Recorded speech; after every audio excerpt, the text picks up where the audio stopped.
दूसरे लोग कहते हैं कि ये एनलाइटेंड है, ये एक बुद्ध पुरुष है, उसके व्यवहार करने की रूपरेखा के हिसाब से, जो उस बुद्ध पुरुष के ढांचे में बैठता है।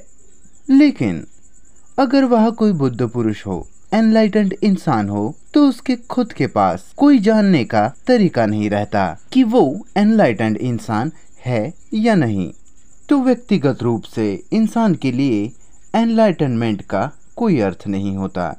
सिर्फ एक चीज जो उसे साफ साफ दिखाई पड़ती है, वो है एनलाइटनमेंट की खोज, बुद्ध पुरुष बनने की खोज अब वहाँ बाकी नहीं रह जाती। तो वह व्यक्ति बुद्ध पुरुष होने की इच्छा से या मोक्ष की इच्छा से या एनलाइटनमेंट की इच्छा से स्वतंत्र हो जाता है, एनलाइटेंड होने की इच्छा से आज़ाद। और एक बार आप उससे स्वतंत्र हो गए तो आप फिक्र नहीं करते कि कौन आपको बुद्ध पुरुष कह रहा है और कौन नहीं कह रहा। अगर आप बुद्ध का उदाहरण लेते हो तो उन्होंने खुद को कभी बुद्ध पुरुष, एनलाइटेंड इंसान नहीं कहा। दूसरे लोग हैं जिन्होंने उन्हें ये कहा। वही बात जीसस के संबंध में भी है। जीसस ने कभी खुद को क्रिस्त नहीं कहा, तो उन्होंने कभी खुद को सिद्ध पुरुष या एनलाइटेंड पुरुष नहीं कहा, ना ही स्वतंत्र व्यक्ति के रूप में खुद के बारे में सोचा। तो आपके पास जानने का कोई तरीका नहीं है कि आप एक स्वतंत्र, एक मुक्त इंसान हो या बुद्ध पुरुष हो।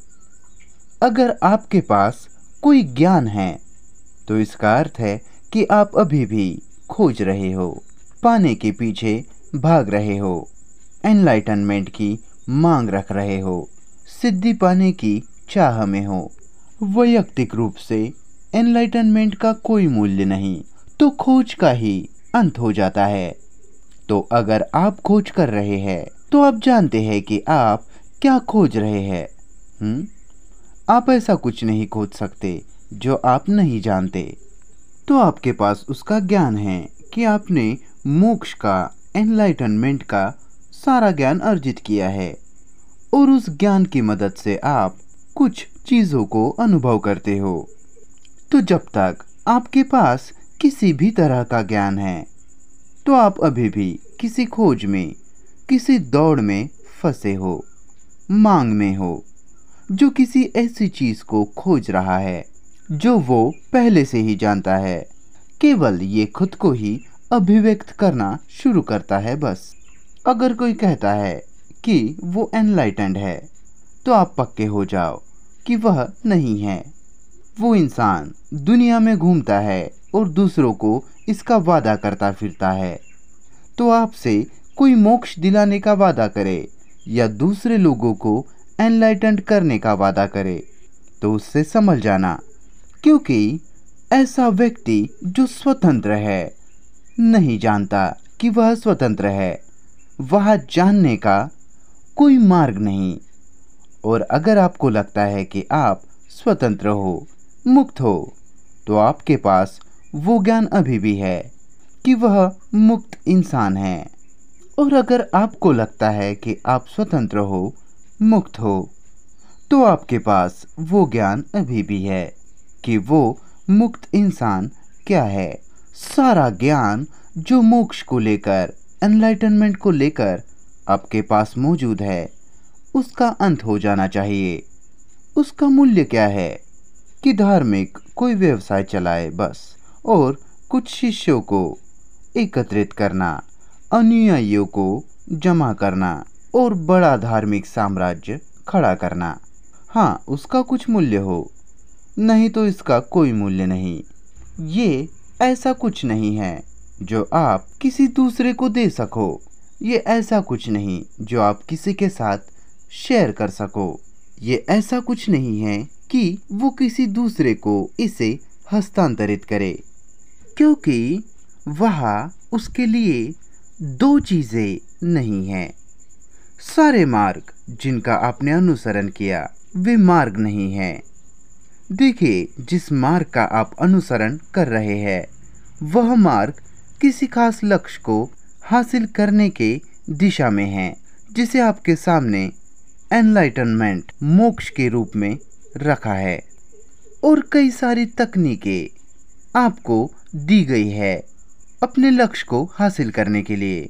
तो एक बार ये लक्ष्य चला जाए तो आपको समझ आता है कि ये सारे मार्ग जिनका मैं अनुसरण करता हूँ या जिनका अनुसरण मैंने किया या आगे जाकर करने वाला हूँ, उन मार्गों की कोई प्रासंगिकता नहीं।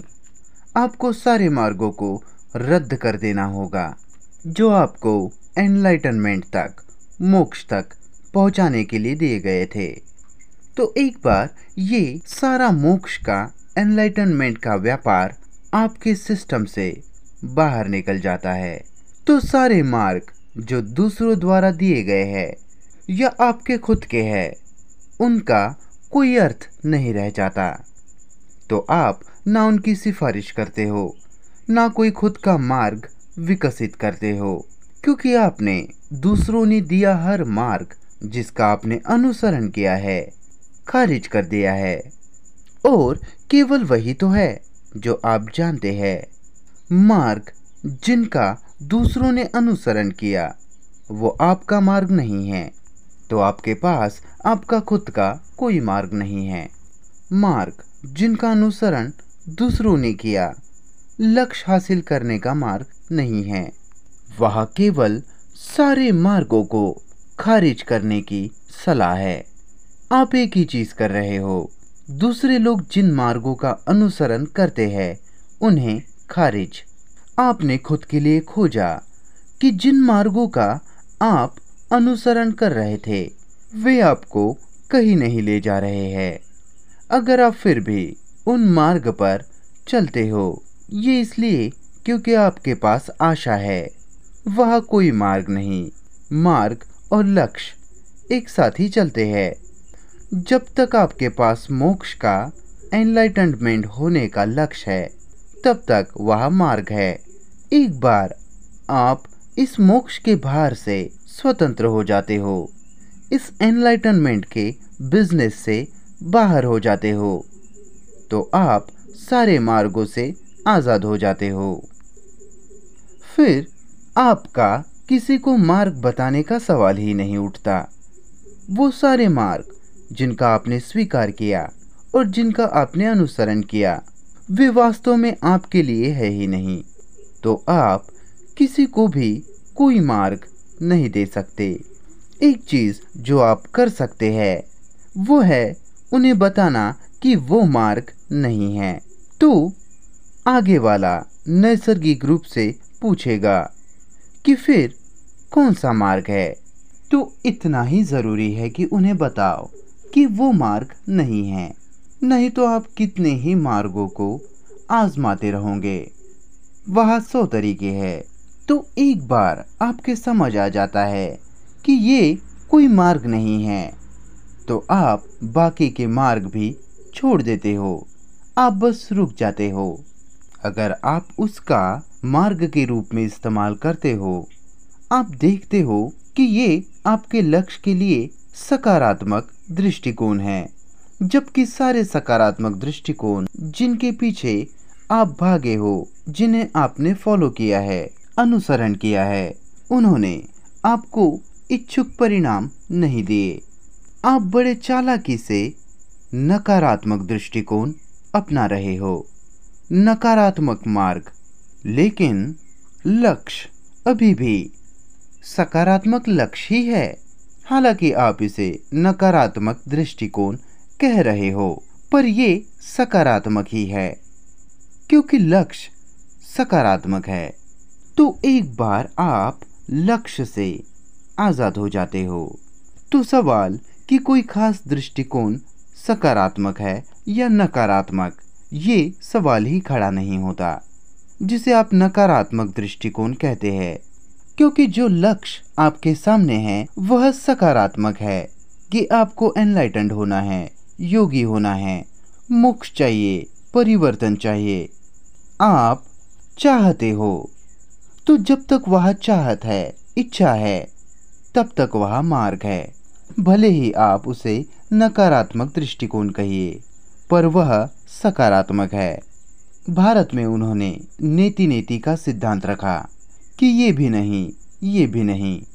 उन्होंने दार्शनिक विचारों का भयानक ढांचा स्थापित किया है।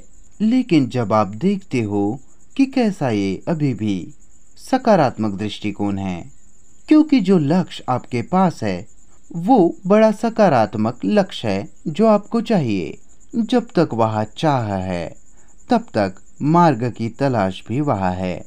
जब तक आप चाहते हो कि आप एनलाइटेंड हो जाए तब तक आप कोई ना कोई मार्ग ज़रूर पकड़ोगे। वो दोनों साथ साथ चलते हैं, आप उन्हें अलग अलग नहीं कर सकते। नीति नीति के सिद्धांत पर वापस चले आइए कि ये नहीं, ये नहीं। इसमें शामिल है कि वह कुछ ऐसा है जो आप देखना चाहते हो, जो कि अज्ञात है, अनिर्वचनीय है, जो अनुभव शून्य है। वे ये सब शब्द इस्तेमाल करते हैं, जिसका मतलब है वह कुछ है जो आप अनुभव नहीं कर सकते। ऐसा कुछ जिसे आप जान नहीं सकते, कुछ ऐसा जिसका वर्णन नहीं किया जा सकता। ये संकेत करता है कि वह कुछ है जिसे किसी तरह से आपको खुद के लिए खोजना होगा। ये सारी चीज़ें नाकाम रही है, लेकिन आप देखिए अभी भी वह खोज की मांग है, चीज़ को जानने की जिसे जाना नहीं जा सकता। तो वह अज्ञात जैसा कुछ नहीं है। इसमें अंतर्निहित है कि वह कुछ तो है जो आप अभी भी कर सकते हैं, खोजने के लिए, जानने के लिए, जिसे आप अज्ञात कहते हैं। अज्ञात ज्ञात की ही इजाद है, अपरिचित परिचित का ही आविष्कार है। ज्ञात अज्ञात के पीछे भाग रहा है, तो जब तक वह अज्ञात है आप इसे अज्ञात कहते हैं, पर ये अभी भी ज्ञात का ही एक हिस्सा है। क्या आप जानते हो कि जिसे अज्ञात कहा जाता है वो आपके ज्ञान के ढांचे के भीतर ही आता है। जिसे अज्ञात कहा जाता है वो आपके ज्ञान के ढांचे के भीतर ही आता है, लेकिन फिर भी आप उसे अज्ञात कहते हो। क्या एक बच्चा एनलाइटेंड है? बच्चा अज्ञानी है।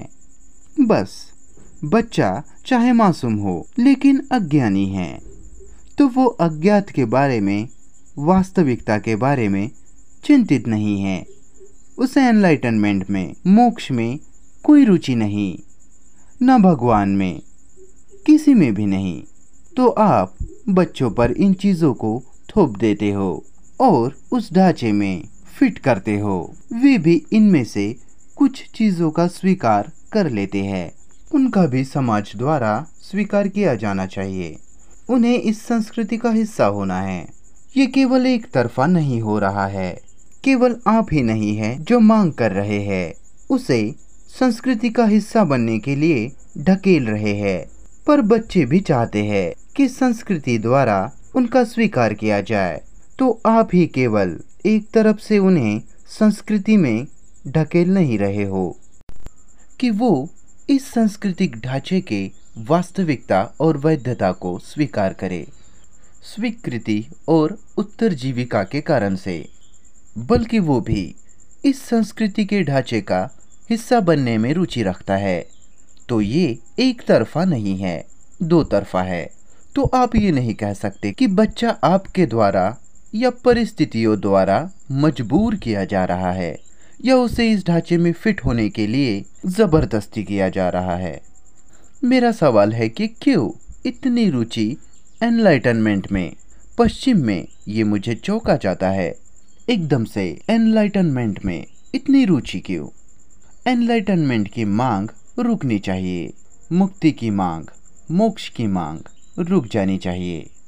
कैसे ये मांग रुकेगी? परिवर्तन की मांग कैसे बंद होगी?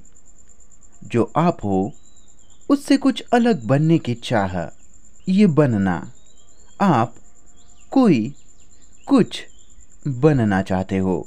आपके पास कुछ नैतिकता होती है तो आप सोचते हो कि आप नैतिक इंसान हो। आपके पास कुछ आध्यात्मिक अनुभव होंगे, तो आध्यात्मिक अनुभव आपकी संपत्ति बन जाते हैं। आपके पास आध्यात्मिक अनुभव है और दूसरे इंसान के पास कोई आध्यात्मिक अनुभव नहीं, तो वो आपको उससे श्रेष्ठ महसूस कराता है कि मेरे पास ऐसा कुछ है जो आपके पास नहीं है। मैं जानता हूँ, आप नहीं जानते, तो आप जानते बहुत कुछ हो और विनम्रता का अभ्यास करते हो। जब तक वहाँ ज्ञान की धूल भी होंगी अपने खुद के बारे में और इस दुनिया के बारे में, तब तक वहाँ विनम्रता हो ही नहीं सकती। कोई फर्क नहीं पड़ता कि आपको पता क्या है, आप जानते क्या हो। अगर आप अपने बाहर की दुनिया को जानते हो, अगर आप अपने इर्द गिर्द की दुनिया का अनुभव करते हो, खुद की मनोदशा को अनुभव करते हो, सब कुछ जो आपके भीतर चल रहा है, जब तक है तब तक आप करुणामय इंसान नहीं हो सकते। तो मैं जानता हूँ, मुझे पता है, उसे नहीं पता, वो नहीं जानता। जो आपको शक्ति देता है कि मैं जानता हूँ, मेरे पास आध्यात्मिक शक्ति है। इसलिए जो लोग योगा का अभ्यास कर रहे हैं, उन्हें योगा से कोई मतलब नहीं, उन्हें तो सिद्धियाँ चाहिए। जबकि योगा इसलिए किया जाता है कि आप अपनी दौड़ से स्वतंत्र हो, खुद के लिए पाने की मांग से हमेशा के लिए स्वतंत्र हो। तो मेरे पास शक्ति है, सिद्धि, जो मुझे कोई विशेष महत्वपूर्ण व्यक्ति बनाएगा, बाकियों से मुझे श्रेष्ठ महसूस करने लगाएगा। लेकिन थोड़ी देर सोचते हैं कि हाँ, वह शक्ति या सिद्धियाँ है, पर उन्हें क्या मूल्य है। हाँ, अगर आप यहाँ से उड़ के भारत जा सको बिना टिकट के, बिना हवाई जहाज के, तो ये आश्चर्यजनक होता, अद्भुत होता। लेकिन अब तक तो ऐसा कोई कर नहीं पाया। वे लोग इसकी बात बहुत करते हैं, लेविटेशन, हवा में उड़ना। उसका क्या उपयोग है? आप हवा में उड़कर क्या करोगे? क्यों आप लेविटेट होना चाहते हो? किस लिए? आपको पावर चाहिए, दूसरों को नियंत्रण करने के लिए। इसमें ही आपकी रुचि है। आप अपने आसपास के सभी को कंट्रोल करना चाहते हो, उन पर नियंत्रण चाहते हो, खुद का। लेकिन पावर का, शक्ति का क्या महत्व है? चाहे वो भौतिक हो या आध्यात्मिक हो, उसे कोई मूल्य नहीं। भौतिक शक्ति सभी को नियंत्रित करती है, वैसे ही आध्यात्मिक शक्ति से भी आप हर किसी को नियंत्रित करना चाहोगे। बस, नहीं तो इसका कोई मूल्य नहीं। ये डर को दूर नहीं करेगा। खुश रहने की मांग ही डर है। तो कैसे आप डर को हटा सकते हो? एनलाइटनमेंट, मोक्ष, मुक्ति, मज़ा गायब कर देता है और उसके साथ साथ दुख भी। पर आप चाहते हो कि मज़ा बना रहे और दुख चला जाए। आप डर से तभी आज़ाद होंगे जब आप एक मुर्दा हो जाओगे, पर वो भी आप नहीं चाहते कि हो। वहाँ सारे डर का भी डर है कि कोई चीज़ खत्म हो रही है। आप सच में नहीं चाहते कि आपके डर का अंत हो जाए। जब आप लाश हो जाओगे, तब डर का अंत होगा। आपको आश्चर्य होगा कि योगा की शुरुआत कड़ेपन से होती है। जो लोग योगा सिखाते हैं, वो आखिर में आपको शवासन कराते हैं। लेकिन योगा की शुरुआत ही आपके शरीर को मरना होगा से होती है। पहले शरीर शव होना चाहिए, फिर योगा की शुरुआत होती है। ये उल्टा है। पर आप हर तरह की कसरतें वहाँ करते हो, थकते हो, अपने शरीर को खींचते हो, स्ट्रेच करते हो, फिर आपको लाश बनना है। सख्त, दिमाग भी सख्त हो जाता है, पर उससे कोई फर्क नहीं पड़ता। मौत आराम है। मौत है आपके खुशी की मांग का अंत। मैं खुश रहना चाहता हूँ, जीना चाहता हूँ। खुशी की चाह का अंत होना चाहिए। तो आपकी संपूर्ण खोज है आनंद की, खुशी की, बिना एक भी धूल के कण के, जिसमें आप कभी कामयाब नहीं होने वाले। कुछ समय के लिए आप अपनी सांसों को नियंत्रित कर लोगे, जो आपको अच्छा महसूस कराएगा। लेकिन अगर आप लंबे समय तक सांस रोक रखोगे तो आप मर जाओगे। इसलिए अगर आप अपने विचारों को अपनी इच्छाओं से नियंत्रित करते हो, अपने प्रयास से, तो थोड़ी देर के लिए आपको लगता है कि आप कुछ हासिल कर रहे हैं। आपको बड़ा अच्छा लगता है कि आप अपने विचारों को नियंत्रित कर रहे हो, जो कि आपकी इच्छा और प्रयास का नतीजा है। लेकिन ये वहाँ विचारों के बीच तनाव ले आता है, जिसका जीवन ऊर्जा के रूप में अनुवाद होता है, परिवर्तन होता है, और आपको बड़ा अद्भुत लगने लगता है कि वह ऊर्जा का विस्फोट है। लेकिन वास्तव में अगर आप अपने विचार को लंबे समय तक नियंत्रित करना चाहो, तो ये आपको मृत्यु की ओर ले जाएगा। ये आपको मार डालेगा।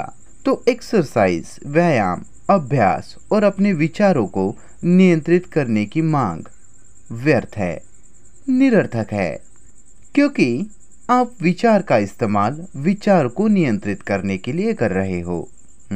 विचार का ही इस्तेमाल करके आप उस अवस्था में रहना चाहते हो जिसे आप निर्विचार की अवस्था कह रहे हो। पर कैसे आप विचार का ही इस्तेमाल करके इस असाधारण निर्विचार की अवस्था तक पहुंचोगे? वह एक आशा है कि किस तरह किसी चमत्कार के जरिए इस लक्ष्य का पाना संभव हो, जो कि है विचारों पर विचार की मदद से नियंत्रण पाना। तो वह केवल ये विचार की गति है जो कि इस काल्पनिक स्थिति के पीछे, जिसे निर्विचार अवस्था कहा गया है, भाग रही है। तो आप कभी भी इसमें सफल नहीं होने वाले। शायद मैं जो कह रहा हूँ उसका आप स्वीकार ना करें, क्योंकि आपको अभी भी लगता है कि वह कुछ है जिसे आप अपने योगा से, अपने ध्यान, मेडिटेशन इत्यादि से पालोगे, हासिल कर लोगे। लेकिन ये संभव ही नहीं। इसके पास लाखों लाखों सालों की गति है, जिससे आपका कोई वास्ता नहीं, कोई संबंध नहीं। आप उनका इस्तेमाल किसी खास परिणाम को लाने के लिए करते हो। वो भौतिक परिणाम हो या आध्यात्मिक परिणाम हो, कोई फर्क नहीं पड़ता। आप उसका साधन के तौर पर, माध्यम के तौर पर इस्तेमाल कर रहे हो। वो वह इन उद्देश्यों के लिए नहीं है। समय के परे की अवस्था, निर्विचार अवस्था, विचारों के परे की अवस्था, ये सारे विचार के ही आविष्कार है। उनके पीछे भागने के लिए, उन्हें पाने की कोशिश में जीने के लिए, जिन्हें वो निर्विचार और कालातीत अवस्था कहता है। और इस प्रक्रिया में विचार निश्चित हो जाता है कि विचार अनंत काल तक, हमेशा हमेशा के लिए बना रहेगा, चलता जाएगा। विचार की गति समाप्त नहीं होनी चाहती, यही उसकी रुचि है। और इसी के कारण उसने इन निर्विचार और कालातीत स्थिति का आविष्कार किया। तो जब आप उसका कुछ हासिल करने के लिए इस्तेमाल करते हो, तो वह आपको यह भाव देता है कि आप कहीं पहुंच रहे हो। तो ये वह अभ्यास है जो आपके लिए महत्वपूर्ण है, क्योंकि उस अभ्यास में, उस एक्सरसाइज में एक वादा शामिल है कि एक दिन आप अपने लक्ष्य को पालोगे। कब? वह आनंदित दिन आने वाला है। शायद आप वैसे ही कृत्रिम ऊर्जा का निर्माण कर लो, पर वो समान नहीं होगी। वापस वापस उस ऊर्जा को अनुभव करने की मांग ही है जो ऊर्जा के उस विस्फोट को रोक रखती है। उस अनुभव करने के ढांचे की एक ही प्रकृति है, ज्यादा से ज्यादा की मांग करना। और उस कृत्रिम नकली ऊर्जा की फिर मांग होती है निरंतरता, शाश्वतता। वह हमेशा के लिए अस्तित्व में होना चाहती है, लेकिन यह केवल आशा है। आपने संभावना खत्म कर दी। समय समय पर आपके साथ ये चीज होंगी जिसका कोई मूल्य नहीं। आप करोगे क्या उस ऊर्जा का? आप उसका कुछ भी इस्तेमाल नहीं कर सकते। इस पर बात करके कोई फायदा नहीं। मैं कौन हूँ, ये सवाल आप क्यों पूछते हो? जो इतना बेवकूफ़ी भरा सवाल है, जो कि रमन महर्षि की मूल शिक्षा बन चुका है। मैं कौन हूँ? क्यों आप ये सवाल पूछते हो? इसका मतलब है कि वह दूसरा कोई मैं है जिसे जानना है। वह सवाल मेरे लिए कोई अर्थ नहीं रखता। एक तथ्य यह है कि आप वह सवाल पूछते हो तो इसमें शामिल होता है कि वह दो चीज़ें हैं, मैं जिसे आप जानते हो और वह दूसरा एक मैं है जिसकी प्रकृति आप नहीं जानते। बेहतर होगा कि आप ये सवाल पूछो और उसका जवाब पा सको तो पा लो। वह है, आप जानते क्या हो? इस सवाल में कि मैं कौन हूँ अंतर्निहित है कि वह दूसरा एक मैं है जिसके बारे में आप नहीं जानते और जानना चाहते हो। पता नहीं कि मैं खुद को स्पष्ट कर पा रहा हूँ या नहीं। सबसे पहले, क्या आपको खुद के बारे में कुछ पता है? आपको क्या पता है? मुझे बताइए। उसे बताया गया है कि वो रहता कहाँ है, उसका नाम क्या है, वो कितना पैसा कमाता है और उसका फ़ोन नंबर क्या है, कितने लोगों से वो मिला, अनुभव जो उसने 30 या 40 साल में जमा किए। बस यही जो आप बता सकते हो। सारी किताबें जो उसने पढ़ी है उन्हें वो दोहरा सकता है। सारी यांत्रिक सूचनाएं, जानकारी जो उसने जमा की है और सारे अनुभव, बस यही सब है जो वहाँ है। क्यों आप इससे संतुष्ट नहीं हैं? क्यों आप इसे छोड़कर किसी दूसरी चीज़ के लिए खोज रहे हैं? क्या आप मुझे कुछ खुद के बारे में बता सकते हैं, उस सूचनाओं को छोड़कर जिन्हें आपने एकत्रित किया? तो वह मूर्खता भरा सवाल उसी ज्ञान से निकल आया है जो ज्ञान पहले से ही आपके पास है। तो ये वो ज्ञान जो वहाँ है, उसने ये सवाल बाहर फेंका कि मैं कौन हूँ। तो आप जानना चाहते हो और उस जानने के ज़रिए जो ज्ञान आपके पास है उसे गति मिलती है, जिसमें आप और ज़्यादा जोड़ते जा रहे हैं। अगर वह कुछ जानना होता तो जो कुछ आप जानते हो उसका अंत हो जाता। तो इस लक्ष्य के पीछे भागकर या उस जवाब पाने की मांग के कारण आप उसी ज्ञान में और ज़्यादा जोड़ते जा रहे हो। तो क्या आप इस सवाल की मूर्खता को नहीं देख पा रहे हो? फर्क नहीं पड़ता कि किसने वह सवाल आप पर फेंका या आपको सुझाव दिया कि मैं कौन हूँ। वह जानने के लिए कुछ नहीं है। जो कुछ वह है वो वही है जो आप जानते हो। जब वो वह नहीं है तो आपको फिर कुछ भी जानने की ज़रूरत नहीं, और वह कुछ भी जानने का कोई मार्ग नहीं है। मैं कौन हूँ? मैं वही मैं हूँ जो मुझे मेरे बारे में ज्ञान है।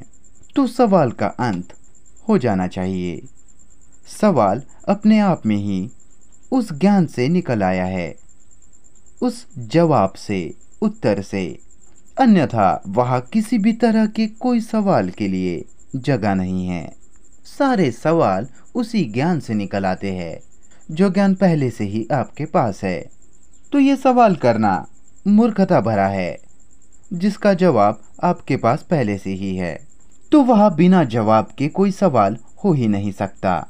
सवाल में निहित है कि वह उस मैं के बारे में, आपके बारे में कुछ तो है जो आप नहीं जानते, या आप जो मैं वहाँ पहले से मौजूद है उसके अलावा कुछ जानना चाहते हो, जैसे वहाँ कोई दूसरा मैं हो।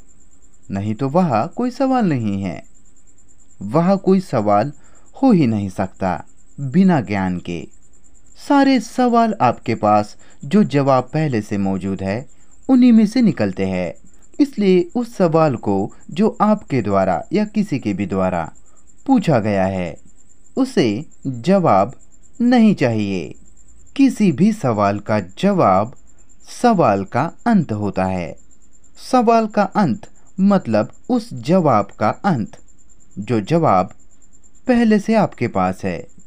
ना केवल आपके जवाब का, पर उन सारे जवाबों का अंत जो सदियों सदियों से जमा होते आए हैं। तो उस सवाल के जवाब की मांग किसी भी स्तर पर, वहाँ एक ही स्तर है, कई सारे नहीं, सूचित करती है कि प्रश्नकर्ता नहीं चाहता कि ज्ञान का अंत हो, कि ज्ञान समाप्त हो जाए।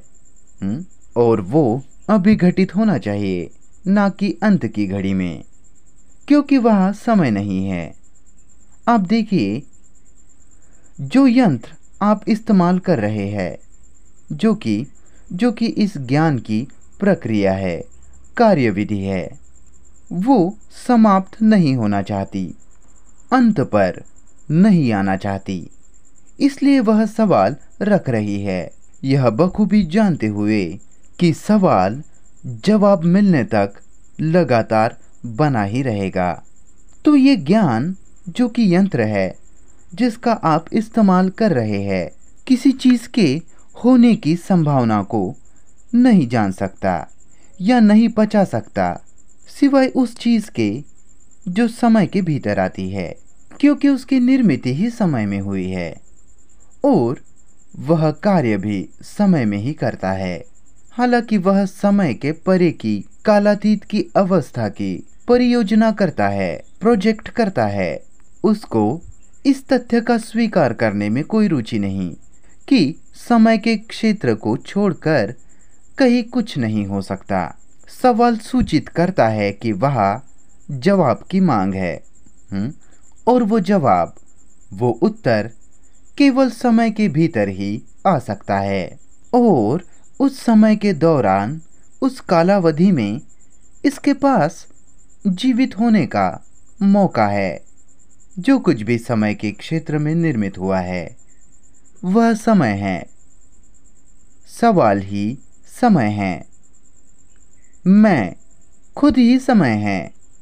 अनुमान है कि वह इसे छोड़कर, इस ज्ञान को छोड़कर भी और दूसरा कुछ है, लेकिन जो वह है वो केवल ज्ञान है, और बिना ज्ञान के आपके पास कोई अनुभव नहीं हो सकता।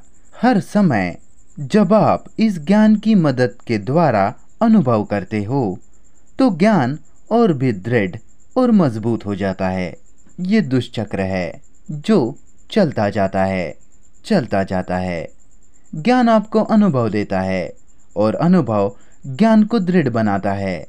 तो सवाल जो आप पूछ रहे हो वो सवाल तुच्छ है जो ज्ञान से निर्मित हुए हैं। तो अगर उन सवालों के कई जवाब है, ज़रूरी नहीं कि वो आपका जवाब हो, पर जवाब जो सदियों से जमा किए गए हैं, तो वह ज्ञान की समग्रता है जो एकत्रित करती जा रही है अनुभव ज्ञान को। आप इसका इस्तेमाल खुद से वार्ता करने के लिए या दूसरों से वार्ता करने के लिए कर रहे हो, तो वह आपका मस्तिष्क और मेरा मस्तिष्क जैसा कुछ नहीं है, लेकिन वह मस्तिष्क है जो विचार और अनुभवों की समग्रता है, जो अब तक इस बिंदु तक अस्तित्व में होके गया। पता नहीं कि मैं खुद को स्पष्ट कर पा रहा हूँ या नहीं। तो जवाब चाहे किसी ने भी दिया हो, उस प्रश्न का अंत होना चाहिए। ये तथ्य कि दूसरों ने दिए हुए जवाब और जो जवाब आपने खुद के लिए निर्मित किए हैं, वो जवाब उन ज्ञानियों ने जो आज हमारे आसपास बाजार में हैं, और उनसे पहले जो अब तक अस्तित्व में होके गए, उन्होंने वो जवाब दिए हैं। जो अतीत में होकर गए उनकी चिंता छोड़ दीजिए, पर वो वास्तव में जवाब है ही नहीं। तो जो भी जवाब मैं देता हूँ वो जवाब नहीं है, क्योंकि जवाब में सवाल का अंत हो जाना चाहिए। तो अगर सवाल नष्ट हुआ तो उसके साथ साथ वह ज्ञान भी नष्ट हो जाना चाहिए, जो ज्ञान इस सवाल के लिए जिम्मेदार है। तो प्रश्नकर्ता की किसी भी जवाब में रुचि नहीं है, क्योंकि जवाब संपूर्ण चीज को ही उखाड़ फेंकेगा।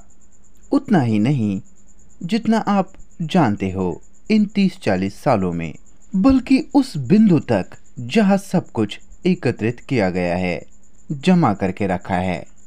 हर वो चीज जिसका पहले इंसान ने विचार किया, महसूस किया और अनुभव किया, उस बिंदु तक जहां सवाल रखा गया है। पता नहीं कि मैं खुद को स्पष्ट कर पा रहा हूं या नहीं। जवाब, अगर वह कोई जवाब है तो उसने संपूर्ण चीज को ही साफ कर देना चाहिए।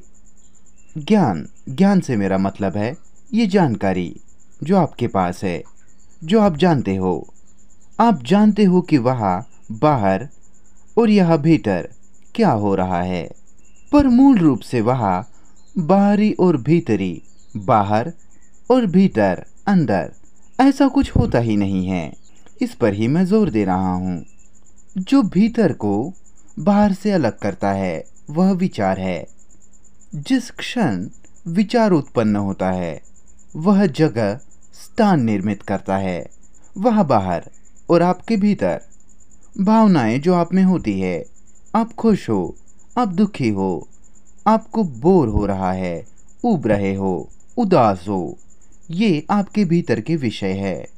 बाहर जो वृक्ष है, इंसान जो सवाल पूछ रहा है, महिला जो कुर्सी पर बैठी है, उस टेबल का ज्ञान, उस पर एस्ट्रे इत्यादि, लाइट, प्रकाश, ये माइक्रोफोन, बाहरी वस्तुओं का ज्ञान और आध्यात्मिक भावनाएं जो आप में है, आध्यात्मिक अनुभव, आनंदमय अवस्था, परम सुख, ऊर्जा का विस्फोट, या आप अपने विचार को देखते हो।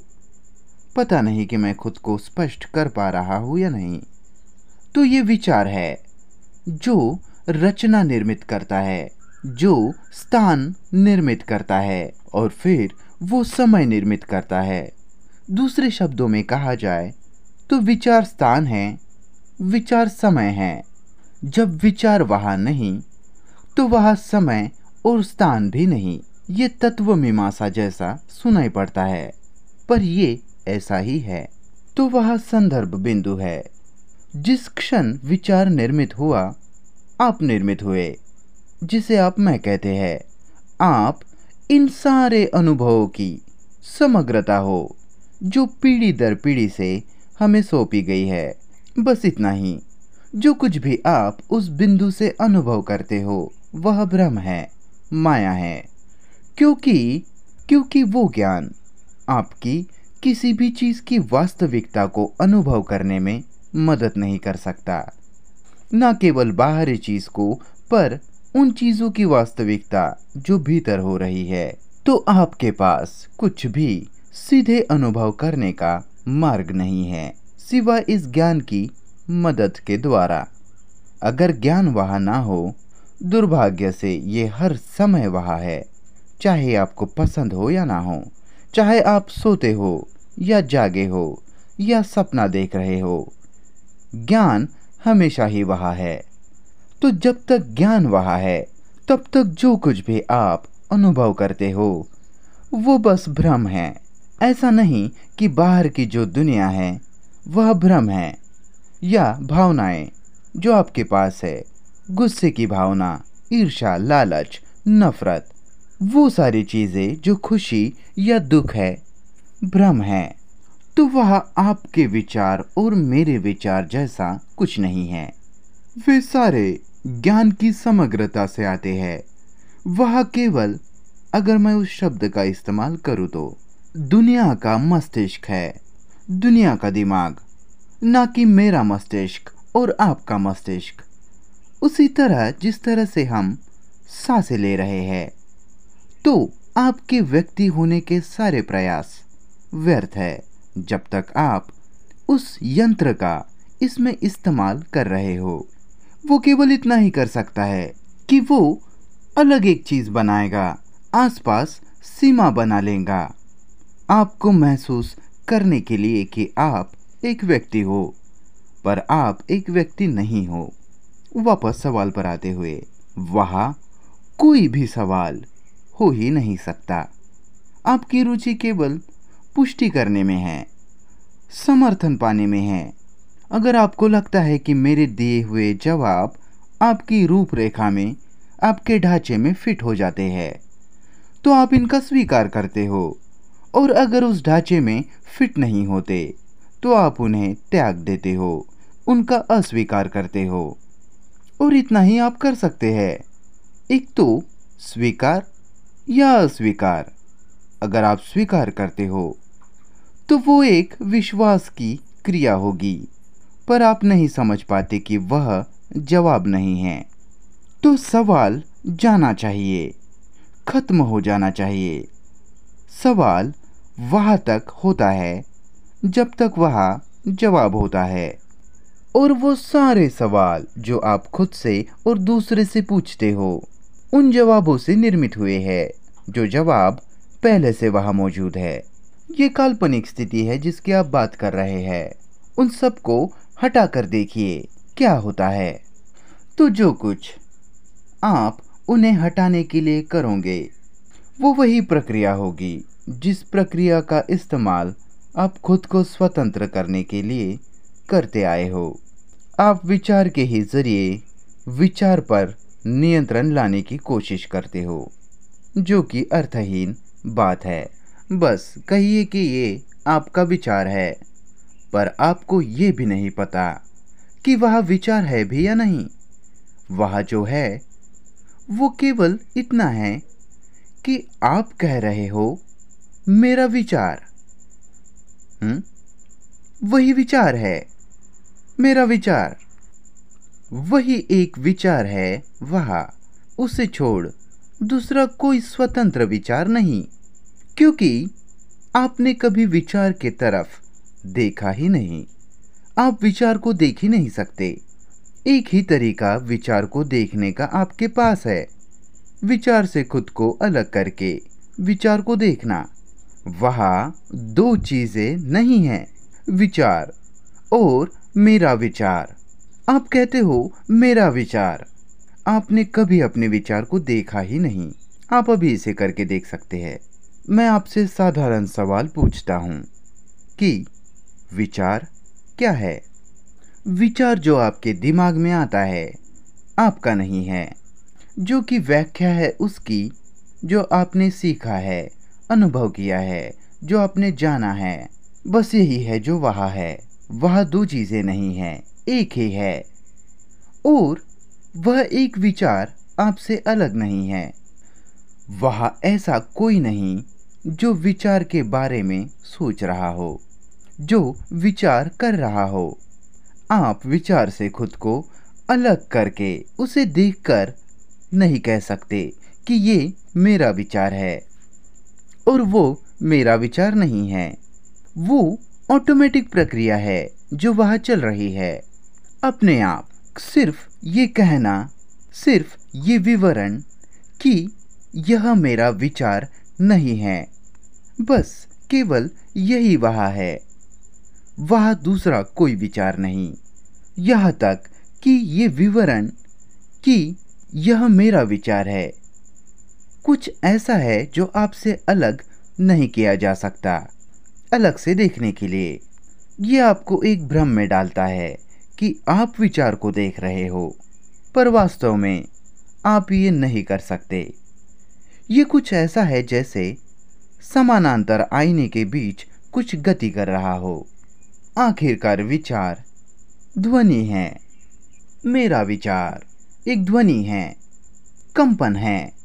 जब आप कहते हो कि ये मेरा विचार है, तो इस प्रतिध्वनि कक्ष में इसकी आवाज़ गूंज रही है, और वही आपको ये भ्रम देता है कि वह दो है, लेकिन वास्तव में वह कुछ भी नहीं है, केवल इस विवरण को छोड़कर कि वो मेरा विचार है। तो आप यांत्रिक ढांचे से दोहरा रहे हो, सारे शब्द साथ में रख रहे हो। अगर आप बहुत ध्यान से खुद का अवलोकन करेंगे, निरीक्षण करेंगे कि कैसे ये एक यांत्रिक प्रक्रिया है और आप भ्रम निर्मित करते हो और उन्हें देखने का प्रयास करते हो और कहते हो कि यह मेरा विचार है और वो मेरा विचार नहीं है, तो वह कोई तरीका नहीं है कि आप खुद को विचार से अलग कर पाओ और उन्हें देखकर कह सको कि हाँ, ये मेरा विचार है। ये आपके लिए संभव नहीं है कि आप खुद को विचारों से अलग कर पाओ। जब आप कहते हो कि रुकिए, मुझे सोचने दीजिए, वह आपको ये भ्रम देता है कि आप सोच रहे हो, आप विचार कर रहे हो। वह विचारों की एक के पीछे एक लगातार श्रृंखला है। आपको अपने विचारों की स्वचालित प्रकृति पर, ऑटोमेटिक नेचर पर निर्भर रहना होगा। आप वास्तव में सोच नहीं रहे हो, आप विचारों को विचार नहीं कर रहे, ये उसके उल्टा चल रहा है। विचार आपके माध्यम से सोच रहा है, विचार कर रहा है। आप किसी लक्ष्य को पाने के लिए उन्हें वहां से उठा रहे हैं। आपको मेरे सामने कुछ रखना है और कहना है कि ये मेरा विचार है, और जो आप कह रहे हैं वो आपका विचार है। तो आपके कंप्यूटर में इतना ही भरा पड़ा है और जो वहाँ से निकल आता है वह वही है जो पहले से वहाँ मौजूद है।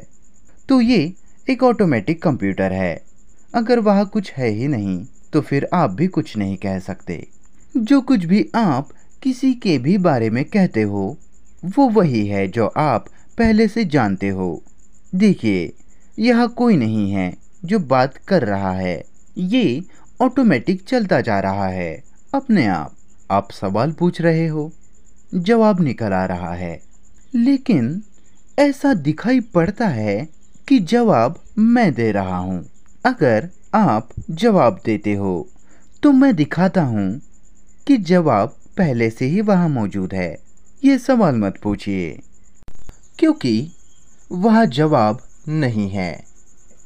देखिए, जब आप ध्यान करते हैं तो आपका रक्तचाप, ब्लड प्रेशर बढ़ जाता है और वह भ्रम है कि रक्तचाप कम होता है, ब्लड प्रेशर कम होता है। तब फिर वह अपने खुद के शरीर के बाहर आने का खतरा होता है, जिसमें आप खुद को अपने शरीर से अलग करना और उसे अलग होकर देखना, वो सब जो आप ध्यान में कर रहे हो वह केवल अपने शरीर के रसायन विज्ञान को अस्त व्यस्त करने के लिए कर रहे हो। शरीर की इन सब में कोई रुचि नहीं है, ये केवल कार्य में रुचि रखता है। हृदय उस मूर्खता भरे सवाल में कि मेरा हृदय कैसे धड़कता है, कोई रुचि नहीं रखता। शरीर इनमें से कोई सवाल नहीं पूछ रहा, पर एक जो आपको स्वस्थ रखने में रुचि रखता है, इन सब का अवलोकन, परीक्षण कर रहा है और अपने निरीक्षण से बहुत सारी जानकारी इकट्ठा कर रहा है और आपकी मदद करने की कोशिश कर रहा है कि आपके हृदय को अच्छी परिस्थिति में रखा जाए। बस वो उन सवालों को पूछने में कोई रुचि नहीं रखता। तो जब आप ध्यान, मेडिटेशन करते हो या योगा करते हो या अपने सिर पर खड़े हो जाते हो तो आप एक बेतुकी चीज कर रहे हो। तो आपके शरीर का पूरा रसायन विज्ञान अशांत हो जाता है और वो परेशानी ही आपको अच्छा महसूस करने का भाव देती है, जिसे आप आध्यात्मिक या धार्मिक उपलब्धि का दर्जा देते हो। तो जब आप खाना खाते हो तो खून पेट की ओर बढ़ता है और आप आनंदित और संतुष्ट महसूस करते हो, क्योंकि खून पेट में ज़रूरी है, ना कि तुम्हारे सिर में। अब सबको पाचन समस्या है क्योंकि आप खाना खाते समय भी सोच रहे हो। आपका खाना खाते समय सोचना खून को पेट तक पहुंचने से रोकता है। अगर आपकी किस्मत अच्छी हो, कि आप खाना खाते समय सोचते ना हो। तो ऐसे में खाना खाने के बाद आप बड़ी शांति को अनुभव करते हो। आपको उसके लिए बैठकर ध्यान करने की ज़रूरत नहीं। इसलिए वे लोग पहाड़ों पर जाकर बैठते थे। वहाँ ऑक्सीजन का स्तर बदलता है, तो वहाँ तरह तरह के अनुभव होते हैं। भारत में ऋषि वही करते थे, पर्वत की चोटियों पर जाकर बैठते थे या सोमरस, जैसे आपके पास आज एलएसडी है, पीते थे और उन्हें अजीब अजीब अनुभव होने लगते थे और ऐसे बताते थे जैसे उन्होंने बड़े रहस्यों से पर्दा उठाया है। इसीलिए ये एंटीबायोटिक दवाइयाँ भी आपको अजीब अजीब अनुभव देते हैं। दुष्स्वप्न, जो कि वही अनुभव है जो लोग ध्यान या योगा में आध्यात्मिक अनुभव करते हैं। मेरी एक दोस्त एंटीबायोटिक दवाइयाँ लेती थी और वही अनुभव, जैसे कि चींटियाँ, वो अपने बिस्तर से कूद जाती थी, कहती थी यहाँ खटमल है या वहाँ चींटियाँ है, जिसका विवरण आपको श्री राम कृष्ण के सुसमाचार में मिल जाएगा। तो क्यों आपको बरसों तक ध्यान करना है? बस इसकी एक चुटकी तो सब खत्म कर देती है, सारे अनुभव आपके खत्म करती है। मैं ध्यान की, मेडिटेशन की सिफारिश नहीं कर रहा, मुझे गलत मत समझिए। क्यों आपको वो सब करना है? शरीर उस शांति में जो आप खुद को ज़बरदस्ती ध्यान में ढकेल कर पाते हो, उसमें कोई रुचि नहीं रखता। ये ध्यान बड़ा खराब है। क्या वहाँ एक भी क्षण है जब आप कुछ नहीं कर रहे होते हो? वहाँ एक भी क्षण नहीं जहाँ जीवन उत्तेजना पर प्रतिक्रिया ना कर रहा हो। एक भी क्षण नहीं, जीवन हर समय ही कार्य कर रहा है। तो जिस शांति में आप रुचि रखते हो, वह इस शरीर के कार्य के लिए बिल्कुल विदेशी है। आप गति में जवाबी गति बिठा रहे हो, जो शरीर की चाल को ही बदल रहा है। मैंने खुद बरसों तक योगा किया है, इसलिए मैं जानता हूँ। मैंने खुद इन चीज़ों को खुद के लिए देखा है। उसमें आध्यात्मिक कुछ नहीं है, यही मैं कह रहा हूँ। क्या आप योग सूत्र के बारे में जानते हो? वो इन योगासन की बात नहीं करते। वहाँ बस एक कोने में आराम से मुद्रा में बैठना होता है, बस। और उस व्याख्या में से 150 योगासन इन्होंने बना डाले। ये सब उबाऊ, बोर हुए लोग हैं। भारतीय बड़े चतुर है, उन्होंने न केवल योगा पर किताबें लिखी, पर संभोग पर भी किताबें लिखी।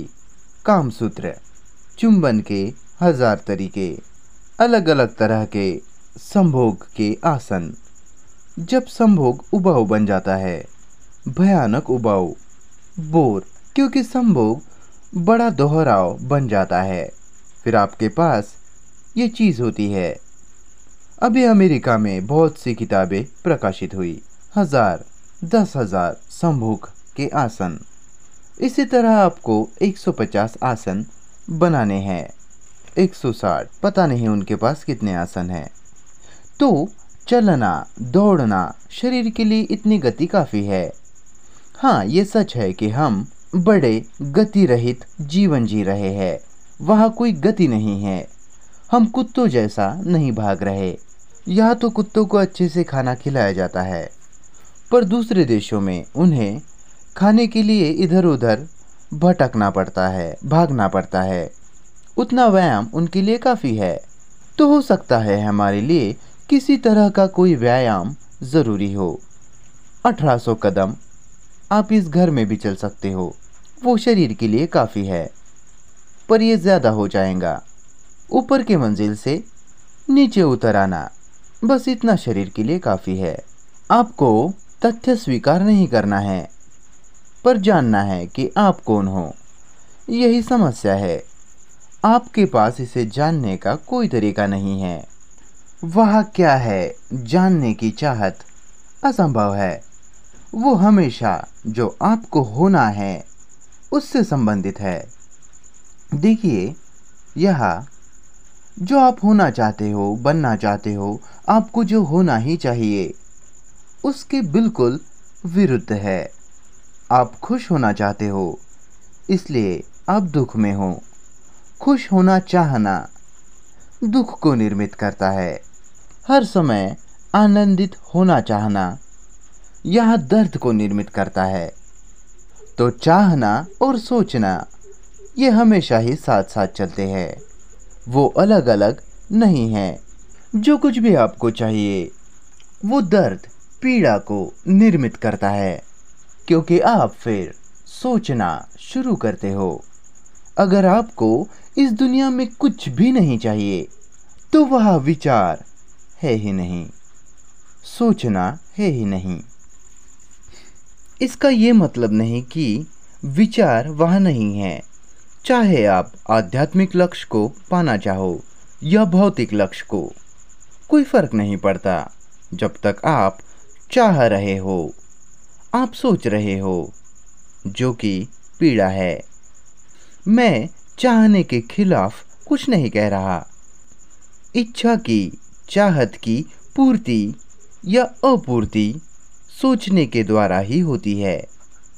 तो सोचना, विचार करना सच में आपके लिए समस्या ले आया है।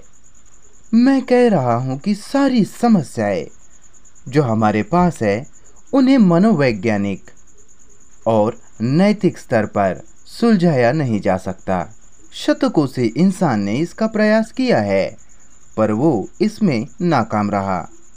पर जो उसे अभी भी चलाए रखता है वो है आशा कि एक दिन यही चीज़ बार बार या और ज़्यादा करके मैं उस लक्ष्य को हासिल कर लूँगा। लेकिन शरीर के पास, जैसा कि मैं कह रहा था, इसे सुलझाने का तरीका है, क्योंकि शरीर उन्हें ले नहीं सकता, क्योंकि संवेदी दृष्टिकोण की संवेदनशीलता इसके कारण नष्ट होती है। जो कुछ भी आप खुद को मुक्त करने के लिए, जिस किसी से भी आप मुक्त होना चाहते हो, करते हो, उससे शरीर की संवेदनशीलता नष्ट हो जाती है।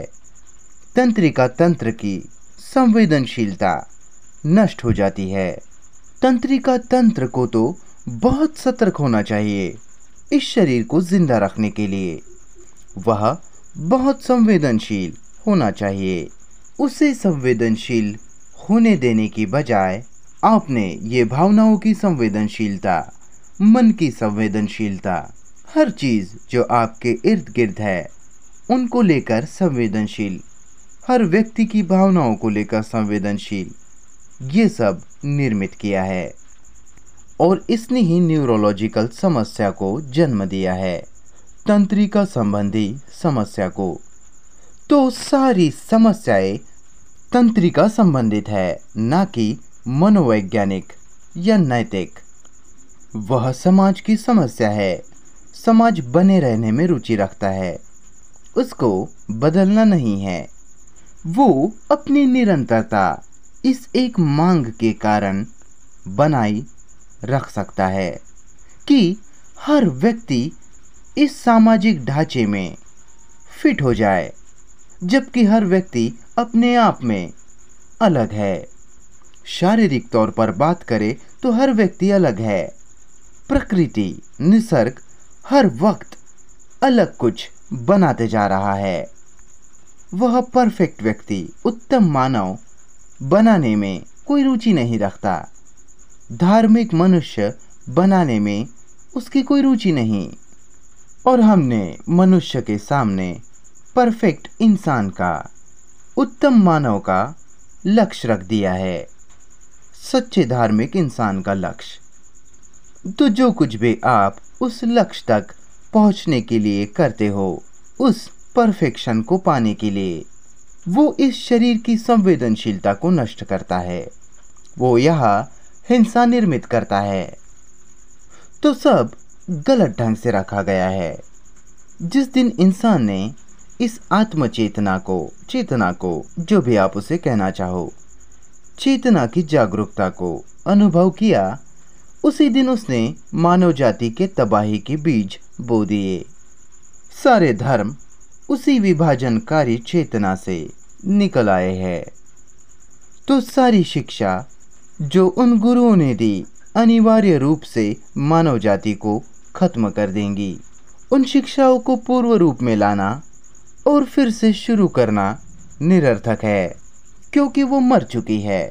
जो कुछ भी इस विभाजनकारी चेतना से निकल आता है वह तबाही लाने वाला है, वह हिंसा है, क्योंकि वह इस जीवित प्राणी को, इस जीवन को सुरक्षा देने में रुचि नहीं रखता, बल्कि वह रुचि रखता है विचार की निरंतरता बनाए रखने में, और उसी के जरिए ये संस्कृति को, समाज को, जो कुछ भी आप उसे कहना चाहो, बनाए रख सकता है।